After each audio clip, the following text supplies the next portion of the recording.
7:09 aquí en México, la hora central, 20 grados en la temperatura. Se une a esta mesa de trabajo de monitor al maestro en Psicología Social, Josué Tinoco Amador. Él es profesor, investigador del Departamento de Sociología y coordinador de la Licenciatura en Psicología Social de la UAM, de la Universidad Autónoma Metropolitana Iztapalapa. Maestro, bienvenido, muy buenas noches. ¿Qué tal? Muy buenas tardes a todos, Rocío, Héctor. Bueno, pues, maestro Tinoco, hablar de Juan Pablo II también es hablar del hombre político, del político del Vaticano, del hombre que generosamente se le dio el mote como el Papa Peregrino, que más ha visitado, que más visitó naciones en su papado, y que bueno, no solamente era para visitar nuevas naciones, sino también para hacer ese trabajo fino, ese trabajo que necesitaba el Vaticano en su momento. Una perspectiva que quizá había abandonado, quizá no había abogado bastante la parte de anteriores papados.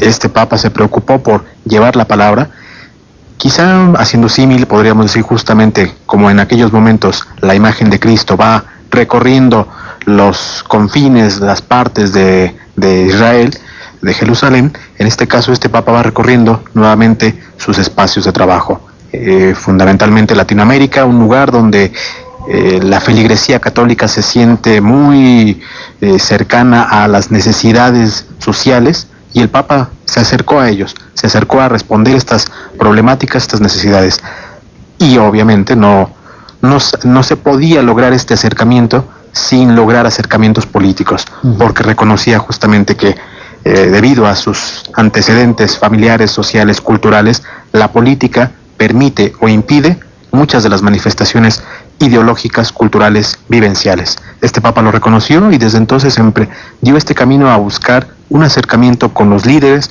con los escenarios políticos que le permitieran decir: queremos avanzar, queremos trabajar, pero también necesitamos estas y estas actividades. Sí sirvió. Sirvió bastante, le permitió justamente reposicionar, recuperar mucho de la identidad católica. Las manifestaciones que estamos viendo a través de los monitores, a través de todas las imágenes que se están dando, es la gente, la sociedad está sufriendo lo mismo que esta figura papal. Es decir, está recuperando esa esencia, incluso en estos momentos desafortunados, trágicos, difíciles, está recuperando esta imagen de la gente acercarse a sus templos. Incluso hemos tenido las reacciones de otros sectores. Maestro José Luis González nos mencionaba que personas representativas de otros sectores religiosos también se han unido en su momento y en su particular forma de hacerlo a estos rezos para que Juan Pablo II esté bien. Sí, es una extensión de esta significación mundial, intercultural e interreligiosa que Juan Pablo II ha construido en torno a su persona, ¿no? A mí me llamó la atención cuando saltó la noticia de que en las mezquitas se estaba rezando por el Papa, en las mezquitas del mundo, decía la nota. Por cierto que esto representa, digamos, aparte de un reconocimiento de la significación de la talla del pontífice, representa también algo bastante inédito y, bueno, pues no sé, me atrevería yo a calificarlo de esperanzador, aunque con algunos matices, ¿no? El hecho de que en este momento sea el Islam la religión más en tensión, por lo menos con Occidente, a través de las cosas que ocurren en el Medio Oriente e Irak y Afganistán e Irán, etcétera. Y el hecho de que sea, sin lugar a duda, la religión de mayor incremento en estos momentos en el mundo, en Asia, en África especialmente, pero también sorprendentemente en países europeos, de prácticamente casi ninguna significación islámica hasta hace pocos años, ¿no? Esto está representando algo muy novedoso, porque no podemos olvidar que es una religión también que es la que más esperanza y movilización está comunicando a los, podríamos llamar, desheredados y marginales del mundo, ¿no? Sobre todo del mundo del consumo y de la bonanza. Entonces, es un testimonio de la posibilidad de acercamiento de religiones. Bueno, creo que sí, se puede tomar así, pero evidentemente también está revelando algo que significa como el reto, desde mi juicio, de un tema de especialidad, el reto hacia el futuro de las religiones. No basta con que las religiones, en el mejor de los supuestos, se entiendan mejor entre ellas. El mundo está requiriendo verlas verlas en mangas de camisa construyendo el futuro de esta humanidad maltrecha con conflictos interculturales, internacionales, en los cuales a veces las religiones confrontadas entre sí están siendo también de atizadores del fuego, o por lo menos motivadores de la confrontación, ¿no? Creo que esa actitud del Islam respecto a este hombre que buscó el acercamiento con esa religión es significativo también. Sí, maestro Tinoco. De hecho, tiene que ver con esta historia, con estos procesos de ceremonias ecuménicas en los cuales han participado y que ha permitido que este mundo se vaya dando cuenta justamente que vivimos todos en él y necesitamos convivir.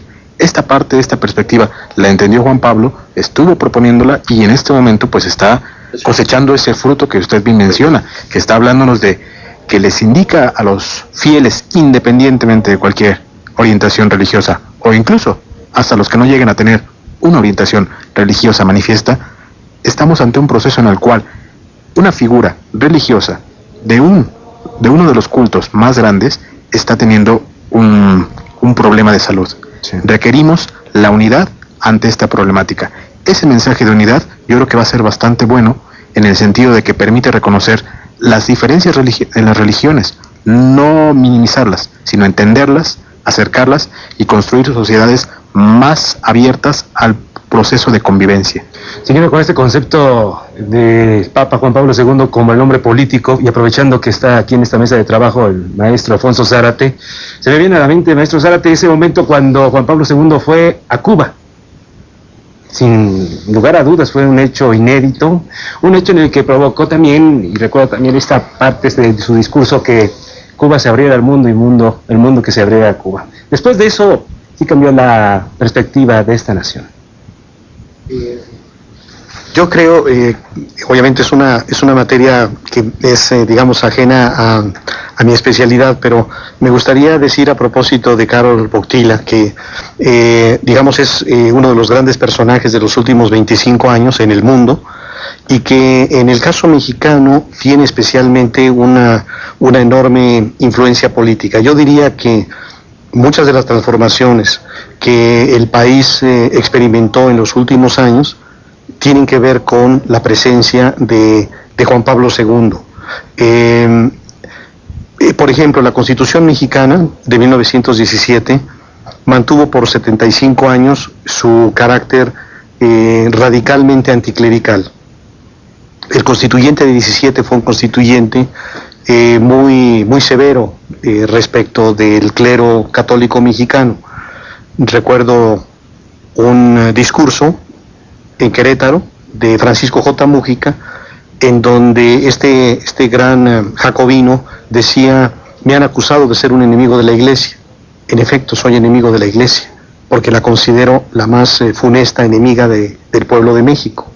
Entonces, estos legisladores establecieron una serie de limitaciones al clero a través de varios artículos constitucionales, del 3º, del 27, del 130 significativamente. En el 130, la redacción original, entre otras cosas, decía: esta Constitución no reconoce personalidad jurídica alguna a las corporaciones religiosas denominadas iglesias. Es decir, era una situación prácticamente de negación a las iglesias. Y como todos sabemos, había una serie de restricciones a los ministros de culto. No podían votar ni ser votados, no podían caminar por las calles con su indumentaria religiosa, no podían hacer ningún juicio de carácter político, y todo esto va a cambiar en muy buena medida por el nuevo protagonismo que el Papa Juan Pablo II infunde a la Iglesia Católica Mexicana. Entonces él de alguna manera llama a modificar su actitud, su papel, y naturalmente que esto va a tener un efecto muy importante y que va a concretarse en el gobierno de Carlos Salinas de Gortari.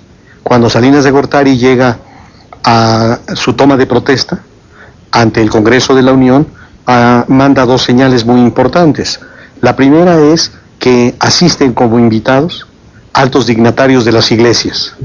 Y lo segundo es que en su discurso de toma de posesión dice que hay que revisar la relación del Estado con la Iglesia. Un lapsus, en realidad él debió haber dicho con las iglesias, pero el discurso original dice con la Iglesia. Y todo esto se va a concretar unos meses después con esta profunda reforma al 130, pero también a otros artículos constitucionales. Yo creo que en esa parte tiene mucho que ver, desde luego, el Papa polaco. Creo también que desde otro punto de vista, en su visión y en la instrumentación de su visión, hay un propósito de desactivar dentro de la Iglesia Católica a esta corriente que había tenido mucha fuerza, que había surgido después del Concilio Vaticano II, que es la teología de la liberación. Entonces también los representantes del Papa Wojtyła van a ser muy eficaces en México y en otras naciones en ir desactivando a estos personajes muy comprometidos socialmente, que van a ser sustituidos por otros dignatarios que no tienen ese nivel de compromiso social y político con los pobres. Entonces, yo creo que es una figura política muy importante, que es un hombre muy osado, muy atrevido, pero que también, desde mi perspectiva, es un hombre que tiene alianzas muy cuestionables, como la alianza con la señora Thatcher, como la alianza con Reagan, como el hecho de ofrecer la comunión a algunos tristemente célebres dictadores sudamericanos, etcétera. Entonces, creo que es un hombre de contrastes. ¿Usted quiere decir algo, maestro Tinoco? Sí, esta visión de estadista justamente se le puede aplicar en todo sentido, porque el estadista, el político, es aquel que no solamente va reaccionando a su tiempo, sino que va preparando ese tiempo. Este acercamiento hacia un tipo de ideología religiosa y, por el otro lado, el alejamiento de una teología de la liberación, lo entendió que era, desde su perspectiva, no podemos decir que lo justificamos, desde su perspectiva, lo necesario para poder acercarse con los gobiernos del mundo, desactivar la imagen del catolicismo como fuente de conflictos, como fuente de movilizaciones sociales que desestabilizaran.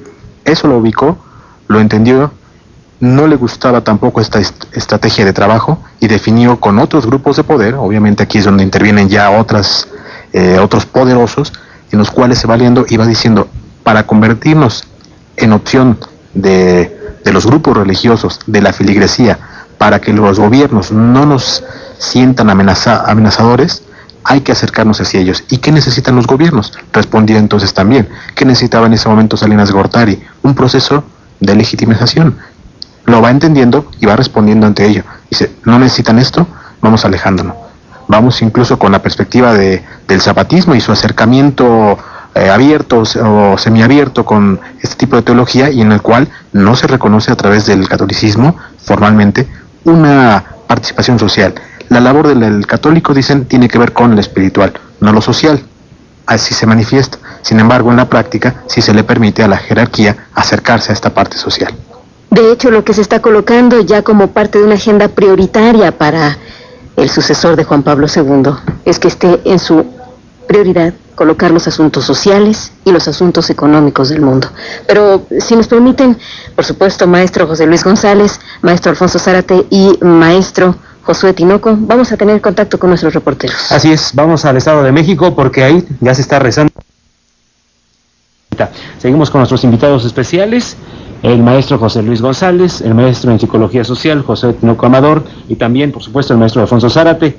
Más adelante, después de un corte, vamos a leer varias de las comunicaciones de nuestros amigos del auditorio, y el maestro Zárate nos va a dar a conocer su opinión sobre estos puntos de vista. Regresamos. Annuncio vobis gaudium magnum. Maestro Josué Tinoco Amador, ¿qué le parece? ¿Qué piensa?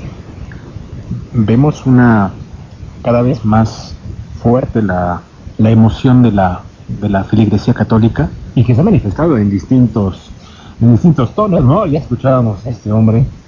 sí, y bueno, terrible desafortunadamente que ante una situación de este tipo, ante un problema de la muerte del Papa, un discurso tan a la ligera que podría entenderse en cualquiera de nosotros, pero una figura como el cardenal pues debería ser más moderado y mesurado.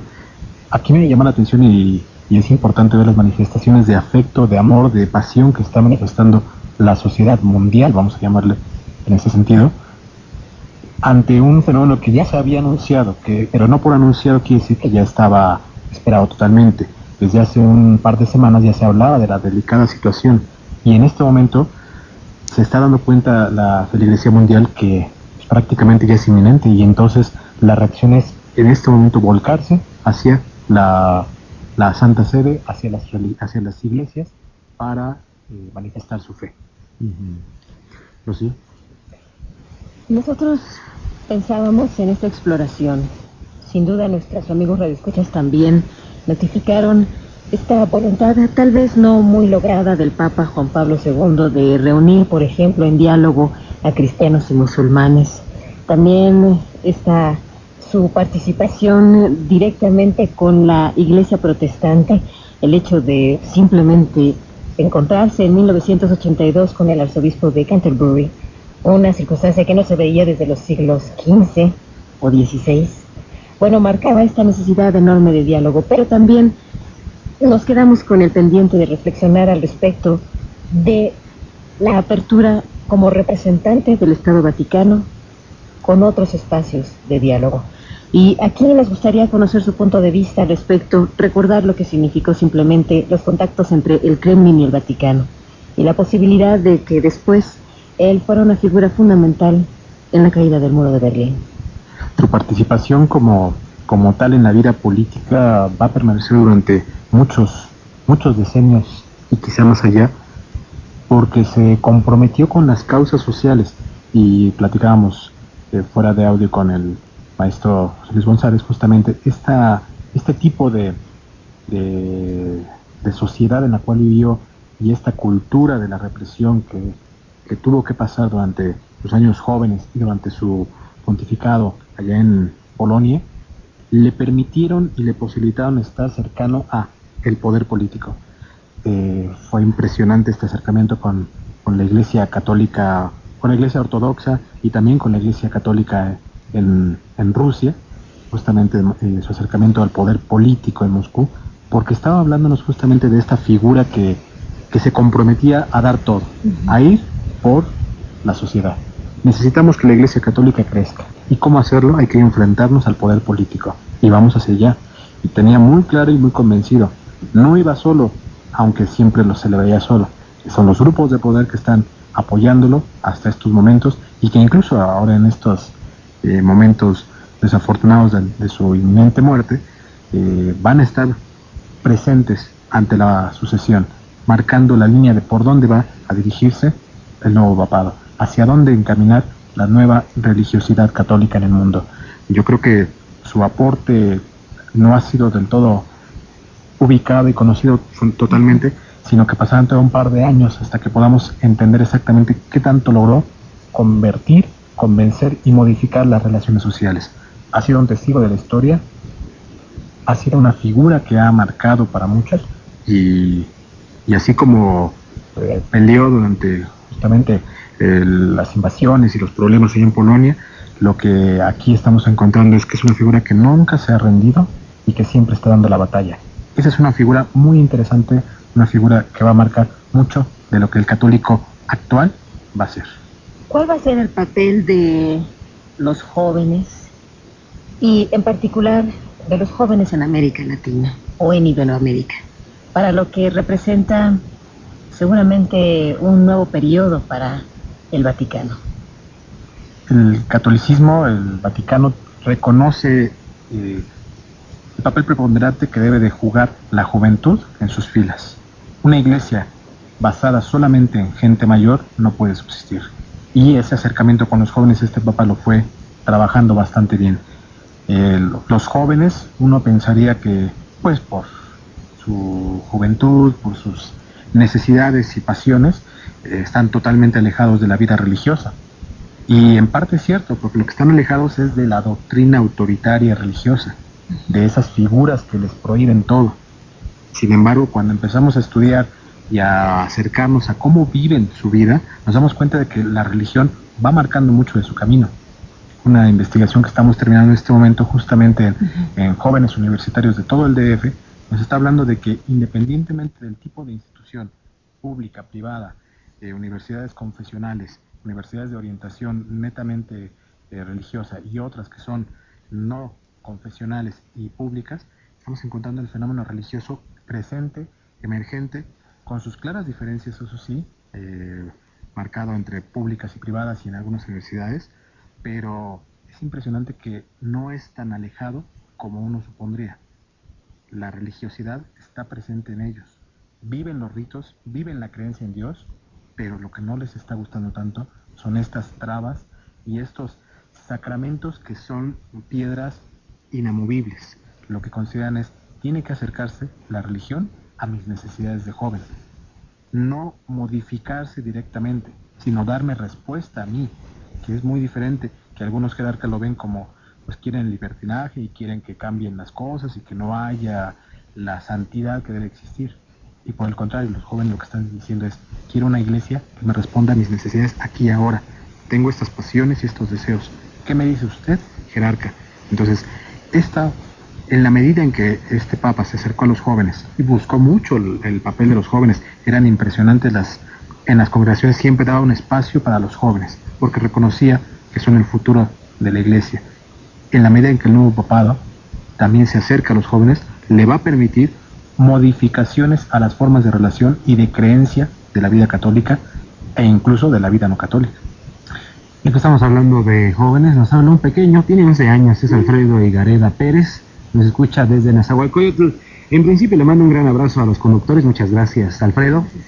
Y nos dice que está muy consternado por la salud del Papa y está invitando a todas las personas que escuchen Monitor a unirse para hacer una oración y que se recupere y Dios tenga misericordia del Papa Juan Pablo II. Pues ahí está la convocatoria, Alfredo, de manera abierta, ¿no? 11 años. Y ya con una iniciativa que lanza en un medio de comunicación con una misión muy específica. Los chicos saben lo que quieren. Claro, y sienten el dolor, quizá no se lo explican tanto y dicen, bueno, ¿por qué tiene que sufrir si él es, como mencionan, se lee en su discurso, él es tan bueno, pues ¿por qué debería de sufrir? Y quizá aquí justamente la cuestión es, pues esta ha sido la carrera que ha elegido Juan Pablo II, y de hecho no debe verse como un sufrimiento, sino más bien como un proceso que le da fin a toda una trayectoria de su vida. De ahí podríamos entonces discrepar de este mensaje que daba el cardenal de Guadalajara, en el sentido de que ningún cardenal quiere ser Juan Pablo, un papa como Juan Pablo, porque es mucha la labor. Por el contrario, quien está dedicado a esta parte de religiosidad sabe que ese es el camino, el sufrimiento. Y entonces en este caso, más bien aquí la cuestión es que sea lo menos doloroso este trance, que al final de cuentas todos tendremos que pasar en algún momento. La muerte es el fenómeno más inevitable para todos nosotros. Maestro Tinoco Amador, uno de los aspectos, de los elementos de los cuales se le ha criticado al Papa Juan Pablo II es este aumento en los últimos años de las sectas, y de ahí que se ve en los listados de los fieles católicos esta disminución importante de los fieles católicos en las iglesias. Parte de los pendientes que deja, sin duda, es otro enfoque. Ahí a lo mejor ya empezamos un poco con discusiones. Creo que el punto de término de secta siempre genera mucha dificultad y mucho problema, porque ha sido utilizado por figuras, por ejemplo, mencionemos a Girolamo Prigioni, cuando hablaba de los otros cultos como moscas. Entonces el término sectas genera mucha, más que definir, provoca diferenciación. Quizás si pudiéramos hablar de otros cultos, podríamos entrar en un proceso en el cual vamos compartiendo y vamos conviviendo. Se le ha criticado por parte de los sectores duros del catolicismo que no ha logrado ese crecimiento tan exponencial como se esperaría del catolicismo, o que incluso ha disminuido la feligresía. Sin embargo, esta parte no se le puede achacar directamente a Juan Pablo, porque justamente lo que él ha buscado es la posibilidad de la convivencia. Ha sido muy criticado por algunos de sus planteamientos, algunas de sus encíclicas. De hecho, en alguna parte yo también he revisado algunas encíclicas y no me han parecido del todo convenientes para la época, cuando habla de que otros grupos religiosos han extraviado el camino, cuando habla de que solamente hay una religión verdadera. Ese tipo de discursos, si bien apoyan a los que son católicos, generan mucho conflicto con los que no son católicos. Y entonces, para un siglo XXI donde necesitamos estar cada vez más cercano, necesitamos un papado que defienda su feligresía católica, que hable de cómo cree el católico, pero también que reconozca la importancia de los otros grupos, más de incluyente, las otras formas de convivencia, más incluyente, pero sobre todo más coexistente, que no abogue por el conflicto religioso, sino que abogue por la unidad hacia la figura divina. En ese sentido, sus reuniones ecuménicas abogan para que pensemos en una convivencia de la humanidad hacia una cercanía con la divinidad. Pero allí es donde encontramos que estos discursos y estas encíclicas responden siempre mucho a los grupos de poder que sostienen a el Papa en turno. En este caso hay quienes consideran que debería hacerse mucho más rígido, mucho más estricto y mucho más rápido, que debería haber un pronunciamiento muy fuerte, muy drástico con respecto a otros grupos religiosos. Y Juan Pablo, aunque ha sido y todavía sigue siendo un papa con una figura muy marcada de qué creo y en esto creo, reconoce la existencia de los otros y sabe que no puede mantenerse peleando. Por eso se acercó con la Iglesia Ortodoxa, reconoció, pidió perdón por los errores, pero en el ánimo de lo hago para limpiar barreras, para que nos acerquemos, pero no para disminuir la fe católica. Entonces es un discurso muy interesante que el nuevo Papa tendrá que retomarlo para no caer en una pérdida de lo que haya logrado con este discurso. Se abrió el catolicismo más allá de los templos y de las iglesias. Se permeó a la vida social. Un papado que sea cerrado a este aspecto, lo único que va a provocar es más divisiones. Por ese lado, entonces, yo no lo veo como un problema, sino más bien lo veo como una oportunidad que tiene que trabajarse, pero que depende no solo de quién sea el Papa, sino de cómo se estructuren los grupos de poder. Muchos grupos, por ejemplo, Opus Dei, lo que plantean es la fuerza y el poder de Dios en este momento, pero el poder del Dios de la religión católica. Esos grupos tienen su ideología, está estructurada, plantean, pero en un mundo donde estamos cada vez más conectados, en lugar de apoyar, eso lo que va a generar son problemáticas de coexistencia, que sería un símil, aunque no es lo mismo, un símil con estas figuras talibanes que llevaban al extremo su religión y donde decían, todo mundo tiene que creer de acuerdo a como nosotros creemos. Cuando se lleva al extremismo la religiosidad, lo único que se provoca son conflictos. Juan Pablo estaba abriéndose ese sentido de coexistencia. No lo podía lograr porque no ha sido todavía el momento, hay que dar muchos pasos todavía. Todavía se requiere mucho trabajo para lograr que podamos coexistir religiosamente en este mundo. Muy bien, son exactamente las 9 de la noche con 20. El maestro Josué Tinoco Amador, integrante de esta área de psicología de la Universidad Autónoma Metropolitana, sobre estas cuestiones religiosas. Se quedó interesante antes de la pausa que realizamos en materia del compromiso que le hace falta a la Iglesia, a sus sacerdotes, hacia la sociedad mexicana en este momento. Esta parte de ir a buscar a aquellos fieles para hacerlos entrar en razón y platicarles de cómo se puede mantener la fe de una buena forma y hacer mejor su vida, que es al fin y al cabo el camino de esta religión. La señora Aurora Adame, de la colonia Cove en Álvaro Obregón. Maestro Tinoco, ¿podría hablarnos sobre los nombramientos y destituciones de obispos que hizo el Papa esta semana, así como de la encíclica que se dice que está haciendo actualmente? ¿Hay alguien detrás de esto, dado el estado de salud del Papa? Las encíclicas y los nombramientos y toda la actividad formal y oficial que el Vaticano tiene no son obra de solamente un Papa. Cuando hablamos del Papa nos referimos justamente a todo el equipo de apoyo que tiene. No, por más que sea una actividad que a él le guste hacer y que él participe bastante, no es entendible, no se puede comprender toda la labor del papado sin su equipo de apoyo. Muchas de las encíclicas formalmente él no las redacta.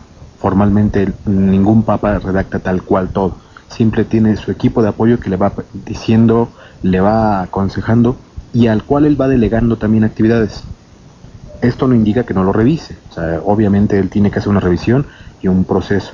En este caso, los nombramientos y actividades que últimamente se han dado corresponden a todo el trabajo que existe en el Vaticano. Entonces, por más que veamos un papa enfermo y en estos momentos en agonía, las actividades se siguen llevando a cabo. Y entonces, lo que estamos viendo es que se están reacomodando y se han preparado de los últimos 2 años para acá, se ha ido acomodando todo el Consejo Cardenalicio. Los nombramientos de cardenales que tuvieron lugar hace un par de años ya estaban preparando este proceso de cambio.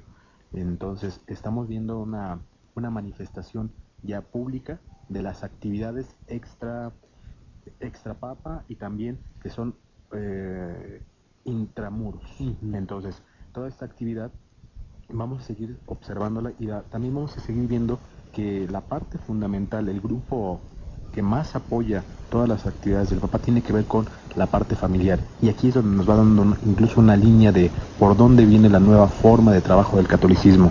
Una búsqueda de la integridad familiar, una búsqueda de reactivar las discusiones, los procesos, las negociaciones familiares. Entonces, la última encíclica que estaba trabajando justamente que tenía que ver con esta unidad familiar, la estamos viendo entonces que está siendo trabajada por todo el aparato, por toda la estructura del Vaticano. Entonces, lo que más que hablar de una remoción en sí o de un nombramiento, lo que tenemos que ver es la lógica que se está llevando a cabo para construir una iglesia moderna.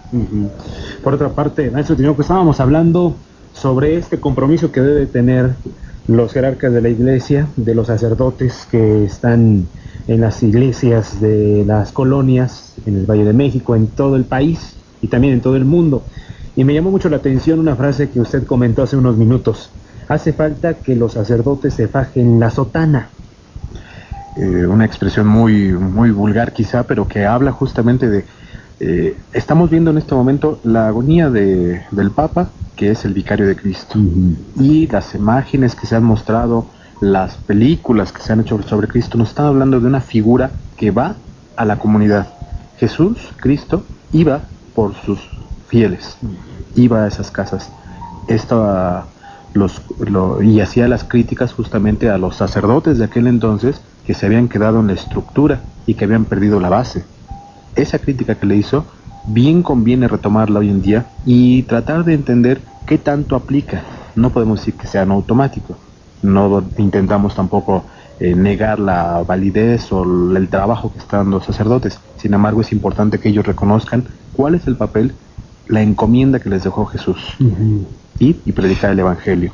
Esta labor no solamente indica administrar el Evangelio, se requiere predicarlo. Ir a las casas, como bien decías que no han ido a tu casa, a la mía tampoco, pero eso no implica que no tengan que hacerlo. Forzosamente tienen que reactivarlo. Tendrá que diseñarse una estrategia que les permita trabajarlo. Hay quien habla que esto está prefigurando ya toda la parte de la nueva evangelización por los medios, María Visión, todos los demás canales religiosos que existen. Puede ser una posibilidad, pero si se abre en ese sentido, estamos ante un proceso en el cual tendría que abrirse para todos los demás cultos religiosos. Claro. Que le permita a la sociedad comprometerse con el culto religioso que considere más adecuado para su estilo de vida, para su filosofía. Entonces, puede ser una forma. Es muy difícil pensar en justamente que un cura, un cardenal, vaya a recorrer toda su feligresía, toda su diócesis. Es muy complicado. Hay quienes lo han hecho. Samuel Ruiz iba mucho a sus comunidades y conocía a su gente personalmente. Entonces, necesitamos sacerdotes y curas de ese estilo. Más comprometidos, ¿no? Más comprometidos, más juiciosos también. Que se acerquen y vean, bueno, ¿cómo podemos apoyar en este momento que están necesitando? Esto derivó mucho durante los 70s en la teología de la liberación, porque muchos sacerdotes se comprometieron tanto que lo que hicieron fue acercarse y entonces hacer activismo político para resolver las necesidades de su gente. El catolicismo actualmente no ve bien esta postura, sin embargo tendrá que ofrecer una vía de trabajo que permita atender a la necesidad social, política, cultural, sexual y de vida cotidiana. Entonces, este compromiso de los curas tiene que reactivarse, y este ejemplo que estamos viendo en las imágenes, esta noticia que nos está llegando de la agonía del Papa, debe de reactivar la fe no solamente de la sociedad, sino también el compromiso de sus curas. De otra forma, la fe sin el referente, sin el sentido que le va a dar su jerarquía, se puede prácticamente perder, caer en la indefensión, caer en la desesperanza, en bueno, yo me acerco a Dios, pero mis jerarcas no me dan sentido, ¿qué hago entonces? Y la gente se puede desilusionar terriblemente. Entonces, hay que llamarles la atención entonces y hacerles justamente este símil de fajarse la sotana y acercarse a su gente. Fajarse la sotana. Ahora, ¿de quién depende? ¿Quién tiene que supervisar que esos sacerdotes hagan su trabajo, hagan esa tarea que es urgente, según lo que escucho? Claro. Por un lado tendría que ser desde el Vaticano, como tal, justamente que sea la estrategia de acción política y social y de compromiso que marque el Vaticano, pero también es compromiso del feligres. Si su cura, si su cardenal, si su obispo no está dándole sentido, es una persona desligada, que no le interesa, que no se preocupa, pues entonces, ¿por qué está aquí? Claro. O sea, realmente es como, haciendo el símil, es como el funcionario que no está dando los resultados, claro. Oiga, pero estamos pagando. En este caso, pues no se le está pagando totalmente un salario así, en ese sentido de, a ver, hay un apoyo económico, pero entonces, que no se quede en lo económico. Usted, un funcionario, lo hace porque tiene el compromiso social y por su dinero, por el beneficio económico. Sí. Un cura, un sacerdote, lo hace alejado de todo ello por el compromiso que ha hecho con Cristo, por el compromiso con su iglesia. Por lo tanto, es mucho más exigibles, no son cercanos a la sociedad. En lugar de dar, en algún término alguien decía, en lugar de dar una predicación, le da una prédica, lo que hace es dar una piétrica. Y entonces se dedica solamente a insultar, a agredir, a molestar a los feligreses, pero realmente no me está dando la paz espiritual que yo necesito como feligres. Entonces, prácticamente podemos aplicarlo a todos los cultos. Cierto. Ser coherentes y tener su compromiso. Hacer la labor de misionero.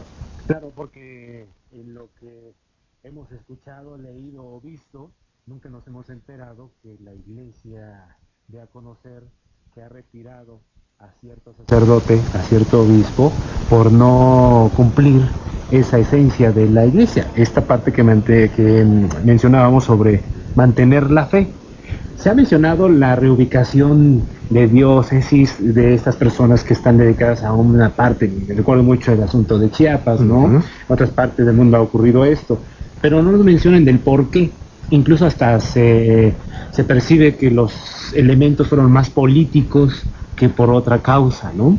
Hace falta ese mecanismo de control, de supervisión por parte de la iglesia en ese sentido. Claro, de un control de calidad, vamos a llamarlo en términos administrativos.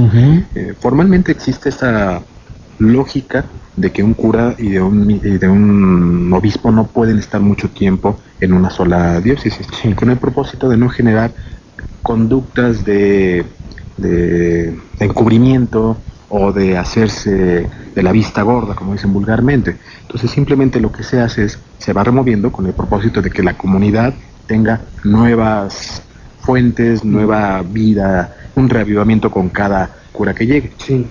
Pero también en el caso cuando un cura está dando buenos resultados, pues ¿por qué moverlo? Claro. Entonces son lógicas en un sentido para un tipo de iglesia muy estructurada, muy cerrada, muy jerárquica.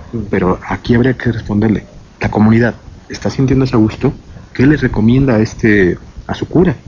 Porque puede tener el compromiso y el contacto directo con Dios, una persona más santa que los demás mortales, pero el que sea más santo no lo hace inmune a tener ciertos vicios, ciertas costumbres, ciertas cosas que no son del todo claras para la comunidad. Entonces, ¿por qué no hacer esta estrategia de control de calidad de un espacio en el cual la remoción o los movimientos o los cambios se den en función de cómo se está trabajando y no en función de actos feos o fuertes, como son casos de pederastía o casos de que entró a una negociación política y entonces está generando mucho ruido en la comunidad y mejor moverlo? Y entonces la comunidad, si se está sintiendo a gusto con ese cura, ¿qué puede hacer? Entonces necesitamos una iglesia más dinámica, más activa, mucho más cercana con su feligres. Y este control de calidad puede ser una estrategia que permite hacer que el compromiso vaya de las dos partes. El Vaticano responde a la gente, está atento, pero también la gente se involucra y forma parte activa. Mucha gente quiere participar, y sobre todo mujeres quieren estar activas en la iglesia, pero la estructura jerárquica no les permite acercarse tanto o más allá de ciertos límites. ¿Por qué no permitirlo? Si este es el camino, si esta es la estructura, si este es el nuevo tipo de sociedad en el que nos encontramos, entonces tiene que haber un acercamiento, una revisión de qué tanto quiere la Iglesia Católica crecer y sostener la fe de su feligresía. Tendrá que revisarse teológicamente justamente el papel de la mujer, el papel del hombre, el papel de los niños incluso, pero entonces esta parte le corresponde como tal a la estructura teológica, a la sociedad no. La sociedad requiere respuestas. Entonces, yo pido una respuesta como sociedad. Tú, jerarquía, ¿qué me vas a ofrecer? ¿No me ofreces esa respuesta? Pues simplemente ya no creo en ti, dejo de creer, o empecemos a entrar a esta lógica de hacemos como que somos, jugamos a que todos estamos creyendo y todos contentos, y al final de cuentas, quien pierde es la espiritualidad. Claro. Perdemos nosotros, cada y uno. Pierde el ser humano, exactamente. Cierto. Muy bien, pues estamos platicando con el maestro Josué Tinoco Amador sobre estos asuntos religiosos. Ya son exactamente las 9 de la mañana con 24, 9 con 24. Escuchamos ahora un resumen informativo con Alejandro Magaña. Por supuesto, pero bueno, regresamos con el maestro Tinoco Amador. Por supuesto, pero bueno, regresamos con el maestro Tinoco Amador. Se quedó un tema pendiente, maestro, en torno, y eso tiene que ver con la llamada que nos está haciendo nuestra buena amiga Aurora Adame sobre si hay alguien detrás del estado de salud del Papa Juan Pablo II. Esto viene a colación al que platicábamos con nuestros colaboradores médicos, que basándose en el cuadro clínico médico que tiene actualmente Juan Pablo II y llevándolo a cualquier cuerpo lo único que humano, tienes que hacer es estudiar y ¿qué sales con un podría 5 en pasar? Él nos matemáticas. decía que hay manera, hay métodos clínicos, No te preocupes, ¿no? de ahora en adelante te voy a ayudar más con tus tareas. Medicina Acabas de ver para una poder demostración más del poder de la mantener familia. al Tú Papa también con siéntelo en vida, carne propia este primer mantenerlo domingo de marzo, con vida Día de la Familia, durante Día horas, de la Familia, quizá con Secure de durante Comunicación, días. Voz de Eso las era lo que Empresas. nos decía nuestros especialistas médicos aquí en Monitor. Una paradoja, ¿no, maestro? Sí, porque puede que esté con vida, pero la cuestión que decíamos es, ¿tendrá la salud suficiente? Por lo que se ha visto, tiene daños fuertes, serios, lo cual nos habla justamente de que tiene problemáticas que difícilmente le podrán permitir reintegrarse a su vida como tal, reintegrarse a la vida activa que él ha manifestado. Entonces, lo que estamos viendo aquí es que en estos momentos eso es el grupo cercano el que está tomando las decisiones, y hablamos justamente de Ratzinger como la mano derecha del papado, y que ha sido una parte importante, incluso en escribir tal cual encíclicas, donde ha sido la postura más dura del Vaticano. Cuando uno lee las encíclicas, de repente ubica de dónde viene, qué tipo de grupo. Ratzinger ha sido uno de los más fuertes, los más férreos, y lo que está marcando justamente es, en estos momentos están evaluando qué tan conveniente, qué tan terrible es estarlo teniendo en estos momentos con vida, con estos problemas de salud, o no, lo cual obviamente abre una serie de polémicas, porque justamente la gente que nos escucha va a decir, entonces quiere decir que pueden ellos decidir sobre su vida. Pues es una cuestión que ellos están valorando. Estamos hablando muy maquiavélicamente, pero es una realidad, porque justamente el Vaticano no es una sola persona, ya es una estructura, es un estado incluso, y entonces lo que estamos viendo es cómo va reaccionando la curia ante un proceso como tal. ¿Se puede ayudar a que el Papa tenga una buena muerte? Sí, no. ¿Se puede ayudar a que recupere salud? Sí, no. Como lo que está logrando ahorita es mantener la fe de la feligresía. Pero, ¿a qué costo? ¿A qué implicaciones? En las llamadas del público, los comentarios que ha habido desde ayer es, ya que lo dejen descansar, que se lo lleve el Señor, Cristo, la Virgen, que le den el reposo que necesitan. Bueno, puede ser eso muy habla de la compasión que está sintiendo la gente, de la emoción que está sintiendo, pero en la práctica, la política que está en el Vaticano puede llevar a otra lógica muy diferente, y entonces aquí nos encontramos con que tendrá que tomarse una decisión en las próximas horas, porque ante esta información médica que surge ante los conocimientos como tal, la gente va a empezar a reaccionar y decirle y reclamar como tal. Oigan, ¿a qué costo lo están manteniendo con vida y no con salud? ¿Qué el 24 de se abril merece en una ceremonia este en sacrificio? Ámsterdam, una ¿Sí o no? Como tal, es el sacrificio que Cristo tuvo, está teniendo este proceso, hasta qué tanto se le va a permitir. Incluso en algún momento cuando Jesús estaba en la cruz, llegó un soldado a darle la estocada justamente como, y al proceso de ayudarlo a bien morir ya como tal. Entonces, en este momento también nos encontramos en un proceso en el cual las manos levantadas hacia el cielo como se animarán, vamos a llamarlo así, se animarán a darle la ayuda a bien morir, o dejarán que a un lado suceda una hasta chancla que, y hasta del que su otro cuerpo lado ya no lo resista único más. que se alcanza ¿Y a esto ver qué podría es implicar? el brazo Días, de uno semanas, de sus familiares meses. muertos. Se juntaría aquí con el caso fue de la esta que le alternancia dio de Terry Schiavo, el premio a justamente este qué tanto puede indio resistir de la agencia la británica estructura del Vaticano Reuters, con un Arco. papa. Necesitamos que se tome una decisión ya, que se tome una decisión muy rápida. No hablamos tal cual de que se mantenga con problemas, sino simplemente es el Vaticano tendrá que tomar la decisión de qué procede en estos momentos, cómo apoyar a su jefe máximo, cómo darle el apoyo. No hablamos de tal cual quitarle los elementos para que siga con vida, sino simplemente apoyarlo. ¿Qué tanto también conviene para el Papa? ¿Sigue con vida? ¿Bajo qué condiciones? Qué terrible también puede ser para él de repente no poder hacer toda su vida. Son polémicas que en estos momentos de tristeza y de duelo para muchos, pues puede ser fuerte escucharlo y decir, oigan, por favor, entonces, ¿qué está pasando? ¿En manos de quién está el Papa? Obviamente, no es una mano tan política, tiene que ver con esta mano religiosa. O sea, la estructura religiosa tiene que darle respuesta religiosa, más que política. Bien, ahí tienes, es un enfoque distinto, por lo menos de lo que se ha hablado en las últimas horas, sobre el estado de salud de Juan Pablo II y la visión del Vaticano hacia el futuro como religión. Son las 9 de la mañana con 34 minutos, 9 con 34, 14. Representa también algo bastante inédito y, bueno, pues no sé, me atrevería yo a calificarlo de esperanzador, aunque con algunos matices, ¿no? El hecho de que en este momento sea el Islam la religión más en tensión, por lo menos con Occidente, a través de las cosas que ocurren en el Medio Oriente e Irak y Afganistán e Irán, etcétera.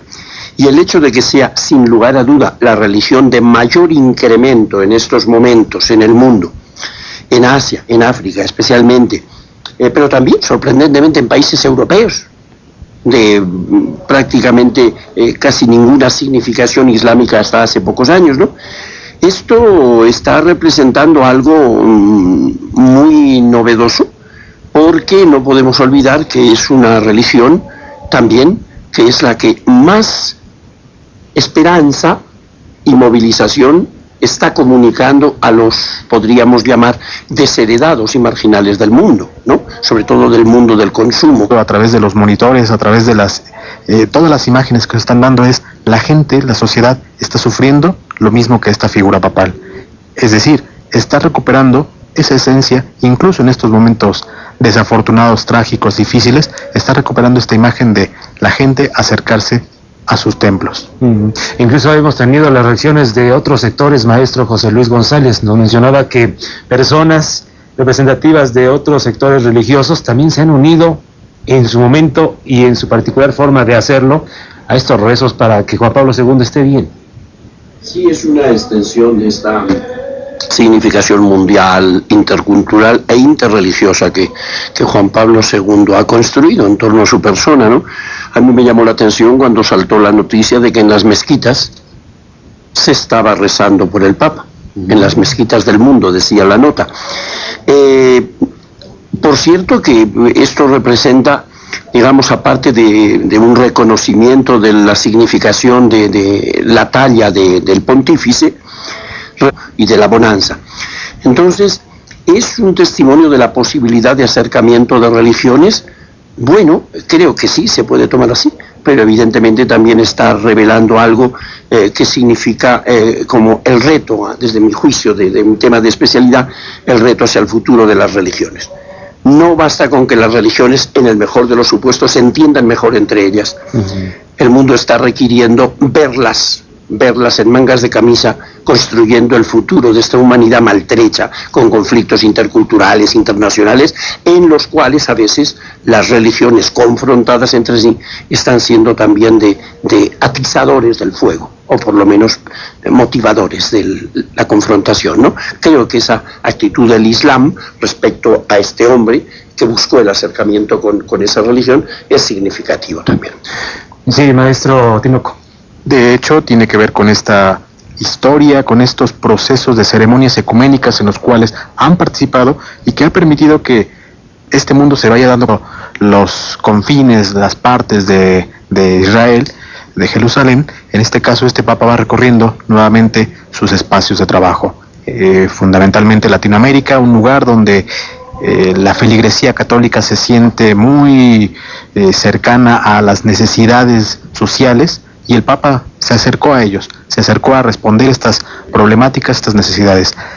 Y obviamente no se podía lograr este acercamiento sin lograr acercamientos políticos, porque reconocía justamente que debido a sus antecedentes familiares, sociales, culturales, la política permite o impide muchas de las manifestaciones ideológicas, culturales, vivenciales. Este Papa lo reconoció y desde entonces siempre dio este camino a buscar un acercamiento con los líderes, con los escenarios políticos que le permitieran decir: queremos avanzar, queremos trabajar, pero también necesitamos estas y estas actividades. Sí sirvió. Sirvió bastante, le permitió justamente reposicionar, recuperar mucho de la identidad católica.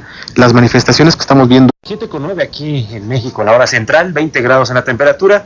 Se une a esta mesa de trabajo de monitor al maestro en Psicología Social, Josué Tinoco Amador. Él es profesor, investigador del Departamento de Sociología y coordinador de la Licenciatura en Psicología Social de la UAM, de la Universidad Autónoma Metropolitana Iztapalapa. Maestro, bienvenido, muy buenas noches. ¿Qué tal? Muy buenas tardes a todos, Rocío, Héctor. Bueno, pues maestro Tinoco, hablar de Juan Pablo II también es hablar del hombre político, del Vaticano, del hombre que generosamente se le dio el mote como el Papa Peregrino, que más ha visitado, que más visitó naciones en su papado, y que bueno, no solamente era para visitar nuevas naciones, sino también para hacer ese trabajo fino, ese trabajo que necesitaba el Vaticano en su momento. Una perspectiva que quizá había abandonado, quizá no había abogado bastante la parte de anteriores papados. Este Papa se preocupó por llevar la palabra, quizá haciendo símil, podríamos decir justamente como en aquellos momentos la imagen de Cristo va recorriendo